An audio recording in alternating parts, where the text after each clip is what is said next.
susurubi po kami.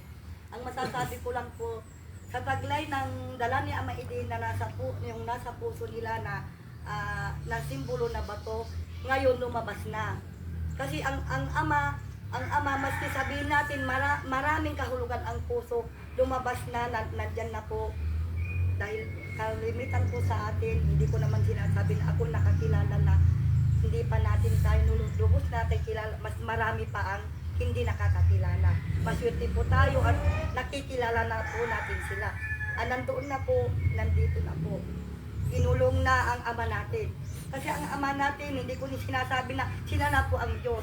Pero isa po sila na pinagkalooban, nakasama natin kasi sinabi nga ng ate ko, ang ama makapangyarihan. Kasama-sama na po natin sila. Kaya kung sino man sa atin ay nakakakilala sa mga sinyalis, si ama is talagang sila na po ang dito na po. Sila na po ang ama na isa kasi marami po sila.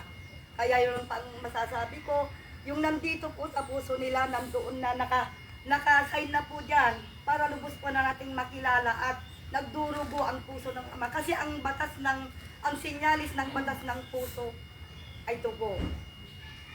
Pero kung ang iba, sabi nila galit, hindi po. Iba po yung galit, iba po yung sinyalis po ng batas.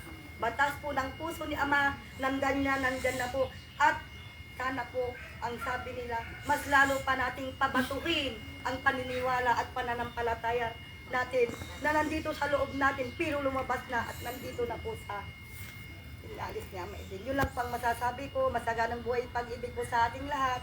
At Merry Christmas po, sana po, patuloy natin kilalanin at pangalagaan kung ano po yung nasa atin, lalo na po sa ating ama, na siya po ang tumatayo na. Sinabi ng ate ko na, idin pare iso pa dayta. Pero kami alam na namin na may ama na, idin pare iso pa dayta.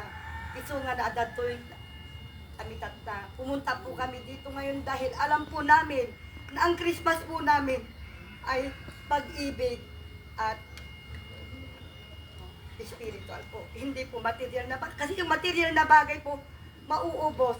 Pero yung nasa atin, yung nandito at nandito sa ama natin, hindi po mauubos. Mawala man po natin, ang espiritu po ay nandyan pa rin buhay. Yun lang pang masasabi ko. Merry Christmas po, Ama. Malawang hati ko. Oras po. Salamat.